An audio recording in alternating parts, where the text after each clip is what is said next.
Selamat pagi Pak Yadi, nama saya Fabian dan sekarang saya pengen menjelaskan pada semuanya tentang sel hewan, tumbuhan, keanekaragaman, dan klasifikasi makhluk hidup. Pertama adalah pengertian apa itu sel hewan. Sel hewan adalah nama umum untuk sel eukaryotia yang menyusun jaringan hewan. Sel hewan berbeda dari sel tumbuhan. Kenapa berbeda? Karena sel hewan tidak memiliki dinding sel dan kloroplast, dan biasanya mereka memiliki vakula yang kecil, bahkan tidak ada vakulanya. Karena tidak memiliki dinding sel yang keras, sel hewan bervariasi bentuknya. Sel manusia adalah salah satu bentuk dari sel hewan. Dan yang kedua adalah sel tumbuhan. Apa itu sel tumbuhan? Sel tumbuhan adalah kelompok sel eukaryotik. Sel eukaryotik itu adalah kelompok sel yang mempunyai materi genetik DNA yang dibaluti atau dibungkus oleh membran. Sel tumbuhan mempunyai struktur yang khas dibandingkan sel eukaryotik lain. Perbedaan paling mendasar yaitu bentuk sel yang berbeda paling luar di sel tumbuhan. Dinding sel tersusun atas senyawa selulosa, pektin, dan hemiselulosa dan ligin yang akan menguatkan struktur tumbuhan. Ya, kita jelaskan dulu dari sel-sel tumbuhan ini apa aja. Saya akan menjelaskan ada 3: sel Parthenium, sel Solacinium, dan sel Sclereneum. Sel Sclereneum ya Pak. Oke. Maaf tadi ada gangguan sebentar ya. Saya akan jelaskan satu-satu. Apa itu sel Parthenium? Sel Parthenium adalah sel yang memiliki beberapa fungsi, mulai dari penyimpanan, dukungan terhadap fotosintesis, tempat berikatnya floem. Floem itu buat fotosintesis ya Pak. Fotosintesis.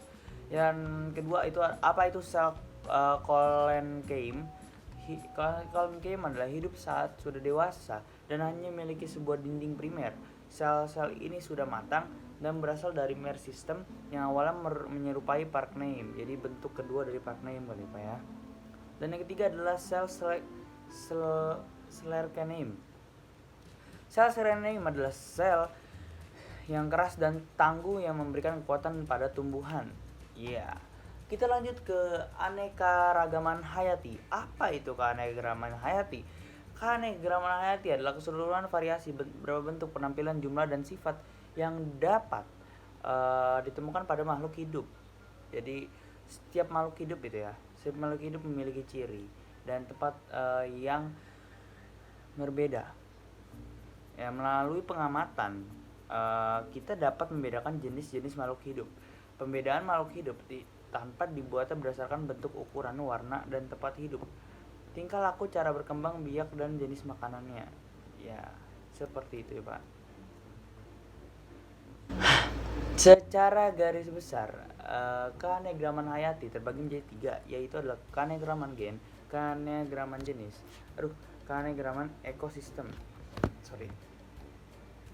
Keanekaragaman gen adalah setiap sifat organisme hidup itu dikendalikan oleh sepasang faktor keturunan, atau bisa disebut juga gen, berasal dari kedua induknya. Yang keanekaragaman tingkat ini dapat ditunjukkan oleh adanya variasi dalam satu jenis. Dan yang kedua adalah apa itu keanekaragaman jenis? Keanekaragaman jenis ini lebih mudah diamati daripada keanekaragaman gen, karena keanekaragaman jenis ini ada bentuk luar dari makhluk hidup tersebut. Jadi kalau gen itu adalah dari induk awalnya. Kalau jenis itu kita bisa lihat seperti kucing anggora berbeda dengan kucing kampung karena memiliki fisik yang berbeda. Dan ketiga adalah keanekaragaman ekosistem. Apa itu keanekaragaman ekosistem? Ekosistem adalah keanekaragaman tingkat ini dapat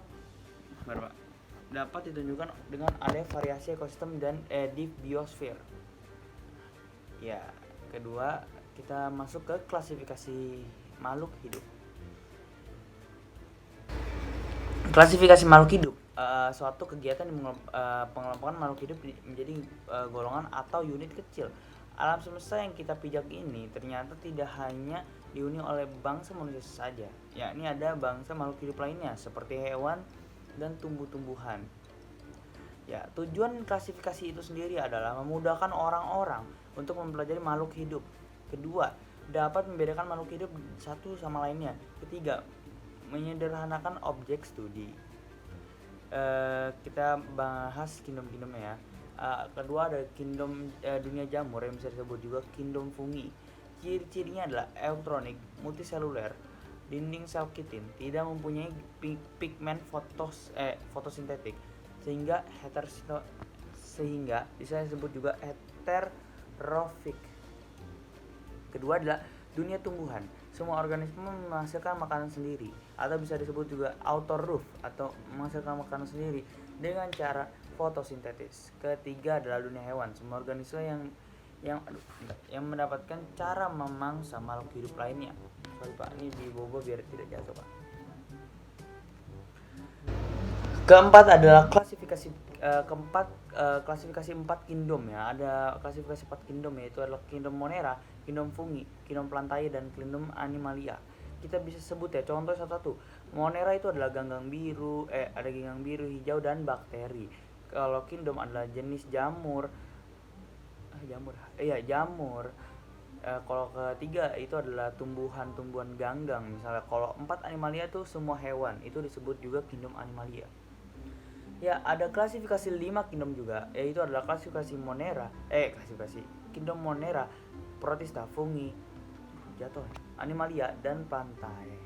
Ya, itu saja presentasi dari saya. Semoga memuaskan semua pihak.